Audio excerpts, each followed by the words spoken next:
2024 is the year that physical media dies. No, I'm kidding. It's not going anywhere. We're fine. That being said, there's a lot that's happening this year that it makes it a little worrisome for those of us who care about collecting physical media, whether it be movies or video games or music or what have you. There's a whole lot of stuff that's been happening in the last few years, and a lot of stuff that's happening this year in particular that I feel needs to be discussed. So let's go ahead and talk about it. So let me tell you guys a little bit about myself. I love collecting physical media, and I am also a videophile. I currently own a 65-inch Sony A95K OLED television, which was voted the single best consumer television of the year 2022. I have a dedicated 4K Blu-ray player on top of a PS5, an Xbox One X, a Nintendo Switch, over 20 older consoles. I also have a 3D TV. I still have a VCR. I still have a Laserdisc player.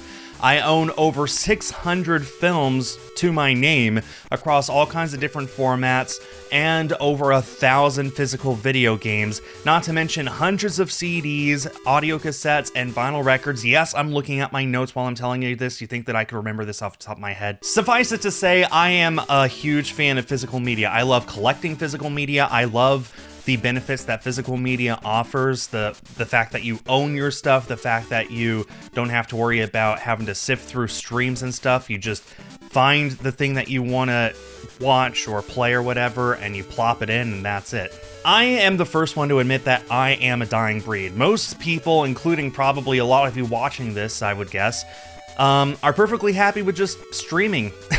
You probably pay a few bucks a month to have access to all of the Netflix or Hulu, Disney Plus, Amazon Prime, Paramount Plus, whatever. You're probably the kind of people who are perfectly okay dropping a few bucks a month to watch whatever you want, whatever's available, and not having to own anything. Which, this might sound controversial, is a perfectly valid way of watching stuff. You don't need to own movies, you don't need to own video games in order to enjoy them, as long as you're obtaining them in some other legal means, like a streaming service or Game Pass or what have you. Hey, I'm not going to judge you. I'm really not. But like I said, physical media is dying, and I think that the biggest news that came out of the end of 2023 that begins in 2024 is the fact that Best Buy is no longer going to be selling movies. And as of the time that I'm recording this, which is on January 3rd, a lot of Best Buy stores have already begun clearing their floor space of movies. The online store is working really hard to sell through all of their current inventory.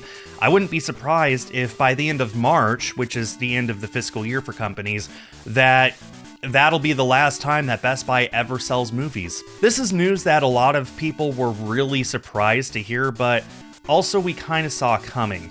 There was the news that broke several years ago that Best Buy was no longer going to be selling CDs. They still sell vinyl records, but not CDs, and that caught a lot of people off guard. But let me ask you guys something. When's the last time you bought a CD? There was also the news that came out last year that a lot of people don't seem to realize was even a thing because it got overshadowed by Best Buy, and that's the fact that Target is going to stop selling movies too. As best as my research can tell me, this is not a company-wide thing. This is just some individual stores that are clearing their floor space, not selling movies only in that store, so they can replace that floor space with something else that is selling, like clothes or whatever. I don't know. But it doesn't seem to be a company-wide thing, at least not yet. It's completely possible that Target will see how Best Buy does after making this decision and will change their path accordingly, but I'm surprised that no one's talking about that. Target is not selling movies as much as they used to either. Now, this is something that came up late last year that I did see get talked about a little bit, again, overshadowed by Best Buy. Walmart is going to be taking over a company called Studio Distribution Services, the company that's responsible for distributing physical movies to stores. So it's not like Best Buy and Target are getting the movies straight from Warner Brothers or Paramount or Disney or whatever. There's this company, Studio Distribution Services, that those companies print their discs on and package them and stuff, and then that company ships them to the brick and mortar stores, and Walmart Walmart is taking over. They're not outright buying it. It's kind of something like a merger, kind of the same way that Activision and Microsoft was a merger, if you get what I mean. But as long as that goes through, then it probably won't be long before Walmart is the only brick and mortar store that sells movies. If you want a movie, you have to go through Walmart. Or Amazon. Amazon does still sell movies, but I actually have an anecdote about that I'll get to later. Don't be surprised if by the end of 2024, if you want to go out into the wild, if you want to drive your car to a store to buy a movie, Walmart will be the one and only option. There will, of course, still be mom and pop shops, but you know what? You know what I'm talking about. I'm talking about big companies that 90% of people go to buy their movies from. It might just be Walmart by the end of this year, and I'm shocked that people aren't talking about that. Now, speaking for myself, I am a huge Disney fan, and I mean, I'll be the first to admit that they haven't been handling physical media all that well lately. Last year, they made a lot of great strides to improve that, but it's still lacking. One of the big bad things that happened last year for Disney was they stopped releasing home video in Australia completely. There's not a single Disney made or Disney owned anything that will ever get a home video release in Australia ever again. That surprised a lot of people. I know Australians love their physical media, probably a greater percentage of Australians than Americans or people in Britain or Japan and stuff like that. A lot of Australians love their physical media, and a lot of Australians said this sucks, but they're still going to import those movies that they care about from other countries. And again, Disney, not the best when it comes to physical media. I think, as much as I hate Warner Brothers, I think they're at the top of their game right now between them and Paramount. Not to mention all the boutique sellers like Criterion and Vinegar Syndrome, stuff like that. But yeah, as far as major labels, Disney stopping in Australia in 2023, kind of a big deal. And it's very likely that we will see other companies follow suit in 2024 and 2025. Now, you remember when I was talking about Amazon, like, oh, well, if no store sold movies, that's fine. At least you could go to Amazon and buy stuff. Well, you say that, but there was a film that released last year that I really wanted to own in 4K, and that was Elemental. Now, to be fair to them, I was waiting on it to go on sale, and it never did, and by the time I realized, oh wait, it's sold out, it was literally sold out everywhere. So I couldn't find it. Late last year, around Black Friday, I literally could not find a brand new copy of Elemental, Pixar's latest film, anywhere. I could not find a copy for the life of me. I checked Best Buy, sold out, Walmart, sold out, Target, sold out, and Amazon, they didn't have it, and they didn't even offer it used. The only used 4K that I found was a $75 steelbook imported from Britain. Like, that was just ridiculous. Like, Pixar's latest film, and not even Amazon was offering it in 4K. Now, to be clear, every single one of these stores was offering the Blu-ray and the DVD. I could have gotten that easily. But, you know, 4K, that film in 4K looks phenomenal. What I ended up having to do was I finally ended up buying it off of Disney Movie Club, which I am a member and became a member early last year, mostly for this very reason. There's a lot of stuff that I just can't find anymore. The only options at that point were either buying it brand new from Disney Movie Club for $30 or buying it used on eBay for more than that. And a lot of those used copies don't have the digital code, which is half the value of the movie. So it was weird. It was really weird just realizing for the first time in my life, I couldn't find a copy of a movie I wanted to own. And speaking of Disney Movie Club, you can't even use it anymore if you're in Canada or a bunch of other countries. At some point, that's going to get shut down, and then what are you going to do for all these random obscure movies? Elemental's not even obscure, it's just one that I had trouble getting for some reason. So to sum up movies in 2024, very much moving away from physical. We'll have to see what happens at the end of 12 months from now, if things are about the same as they are now, or if Target gets out of it and more companies just are stopping releasing physical media in some countries. We'll have to see what happens, but as of the start of 2024, that's where we stand right now. Best Buy is on their way out. They'll be out of it completely within 2 months. Target is slowly moving out. Walmart's taking over the one company that's in charge of physical media, turning it into a monopoly potentially, and you can't even buy stuff brand new from Amazon guaranteed anymore. So We might end up in a place where if you want a movie, you're going to have to pre-order it and not wait for a sale. We might get to the point where a movie being available on sale will never be a guarantee, which is really, really weird to say out loud. Let's move on to video games. Now, video games, physical media is still a big thing, of course. We got plenty of limited print companies like Limited Run Games and, tons of companies like that pretty much guarantee that games that are worth getting a physical will get a physical. But that won't always be the case. Last year, a game came out called Alan Wake 2, which received a lot of critical acclaim. It even won the Game Award for Game Direction, which is like the equivalent of the Oscar for Best Director for games. And it was nominated for Game of the Year, which sounds great, except for the fact that it never got a physical release, and the people in charge of the game have made it clear it will never get a physical release. Never being a strong word, but you know what I mean. The people who are in charge of publishing this game went out of their way to ensure that if you want it, you can only get it digitally, and it really felt like the games industry was rewarding them for making that decision. The game got a lot of critical acclaim, which, hey, if the game's good, the game's good. It doesn't matter if it's physical or digital. Don't get me wrong on that. But I really got the impression watching the people promote this game that they were promoting the fact that digital-only games can be this good and you don't need to physically release them. And I am very worried that this is going to set a precedent so that more and more games are going to simply not get a physical release because publishers just want more control over pricing and profit, which putting a game on a disc won't do.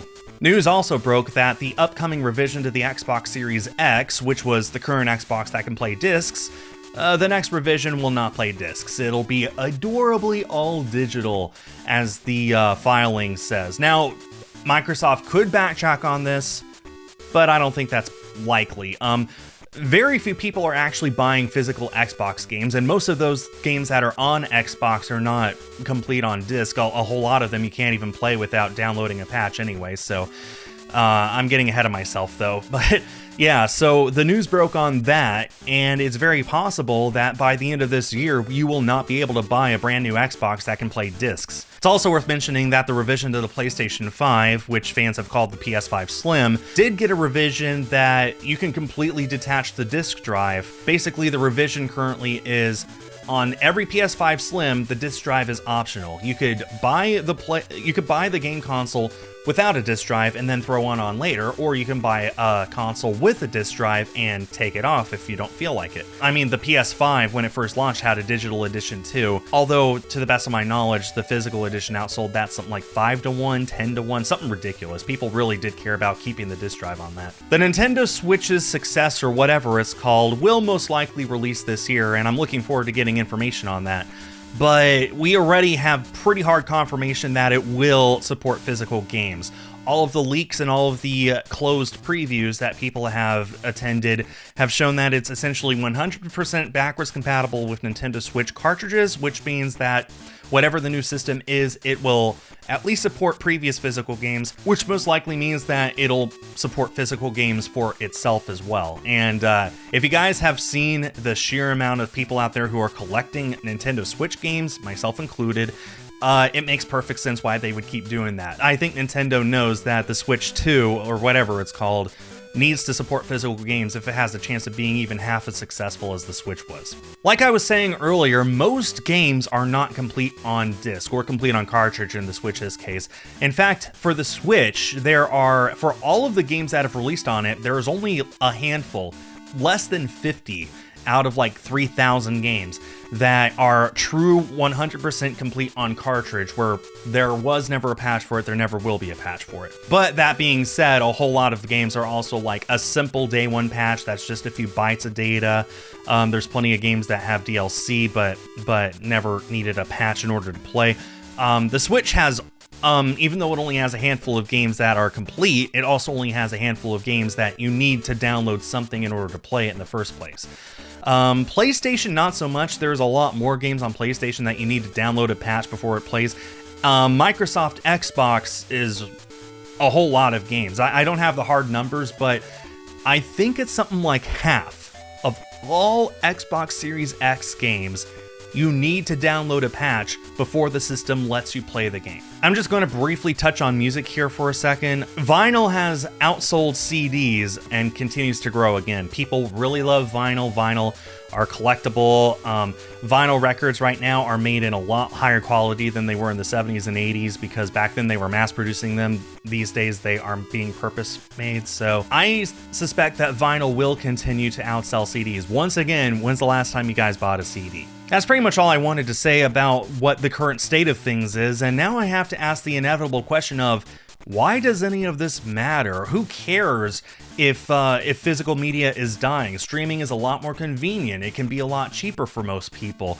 People don't care about owning something, they just care about trying it out for a little while, and then they'll move on to the next thing. So why does any of this matter? Everything I just told you about. Well, I have a few bullet points here that I'd like to go over, and once again, I absolutely welcome hearing you guys' opinions in the comments, so feel free to join the conversation. Streaming services are convenient, but they have plenty of problems of their own, especially when the higher-ups have decided that they want a bonus for Christmas instead of seeing content actually be released. A lot of services, and I'm going to call out Max specifically on this, formerly known as HBO Max, are getting rid of content. They are taking stuff that was purpose-made for that streaming service and just taking it away. And since they never made a physical version of it, there's no legal way to watch that content. Streaming is also just inferior. No matter how good your internet connection, no matter how close you are to the servers that are sending the data out, it will always be inferior in quality to physical media. You can have a connection that allows you to download streams at 4K, which I have on my Sony OLED, and the disc will always look better. Always. I mean, I was blown away when I got my 4K of The Mandalorian and played it on my TV. It was like looking through a window compared to the Disney Plus version. You're going to get a better picture. A lot of people have said you get a better sound, although I do not have surround sound. I cannot say that for myself, but I've heard from more than enough people that that's the case. And besides, if you're streaming, you have to rely on things like internet and their servers and stuff like that. Whereas if as long as you have power in your house, you can just plop in a disc and not have to worry about any of that. There's three major points that I want to make about what makes physical media so important here. Preservation, ownership, and price control. Preservation because you get to keep a tangible copy of something. You don't have to worry about it going offline someday. You don't have to worry about a billionaire needing that fifth yacht for Christmas. As long as you own the disc, as long as you own the game, as long as you own the CD or whatever it is, if you own a book, no one can take that away from you. You get to keep that and make use of it whenever you want on your own terms. Ownership. Pretty much exactly what I just said. Wow, I'm really disorganized this video. I have something like 150 VHS tapes, and over half of those are for films that I don't own in a better format, mostly because I don't see the point in owning it in a better format. I already own a valid way of watching those movies, even if it does look inferior in quality. I own those tapes, and thus I own that copy of the movie. These companies can never take that away. They can never alter those movies in a way that keeps up with the current social acceptances. Whatever I bought or whatever my parents bought all those decades ago is still mine even now, as long as I got a way of watching it, as long as it's collecting dust on my shelf. That's all that matters. Price control. Now, I'm going to say a few things here that a lot of people are probably going to hear and say, they would never do that, don't be silly. You see where we're at right now, though, so just think about this. Physical media gets discounted to clear shelves or incentivize sales. If companies have bought 100 copies of Barbie, but only 50 have sold before Black Friday, it's easy enough to just drop it down by $10 and see it fly off the shelves because people were waiting on a discount. Now let me ask you something. What's to stop a company from just permanently leaving Barbie at $30 if it was released digital only? Now you might say, well, that doesn't make sense because then they would just discount it on Black Friday anyway. Well, let me ask you, what would happen if when a company released a movie, just like how when the people in charge of Alan Wake 2 released the game, they said at the very beginning, this is a digital only product. It will never go on sale. We're not doing a holiday sale. We're not doing a Black Friday sale. We're not doing a going out of business sale. Barbie will only ever be $29.99. You could pay that now, or you can pay that 30 years from now. It is never going down in price. Do you think people would really be willing to wait for a Black Friday sale? No, they would just buy it whenever they want. Now, I'm not making this video to be a Debbie Downer. I'm just kind of a realist. As someone who cares about physical media, as someone who's been collecting all kinds of physical media my whole life and continues to accrue more and more titles every single month, it's really pessimistic to look at what's going on in the world and realizing that not only is physical media dying, most people don't care. The people like me who actually care about physical media, there's fewer and fewer of us as time goes on, whether it be due to inflation making it so we can just buy fewer things, or the fact that digital streaming services and stuff like that are actually convenient. I mean, how much money does Spotify make every month as opposed to people dropping on vinyl and CD and everything combined? Just, yeah, I get it. This is a convenience-driven world, and physical media is dying because of it. And I don't think that physical media will ever truly die. There will always be enough fans of it to keep pouring their money into it to support some companies, even if it's just boutique labels like Criterion Collection. There will always be physical stuff for us. And at the end of the day, even if there's not, there's still all the stuff that we already have. If you made it this far in the video, thank you so much for watching. Feel free to subscribe if you want, because I'm going to be doing a whole lot more of these kinds of videos this year. I'm trying to talk in front of the camera, show off more of my collection, and discuss things about physical media and movies and games and stuff like that. So if that sounds like something you might be interested in, then please consider subscribing. I really appreciate it. Looking forward to reading all your comments on the matter, and that'll bring this video to an end. Thanks everyone for watching, and stay tuned for more.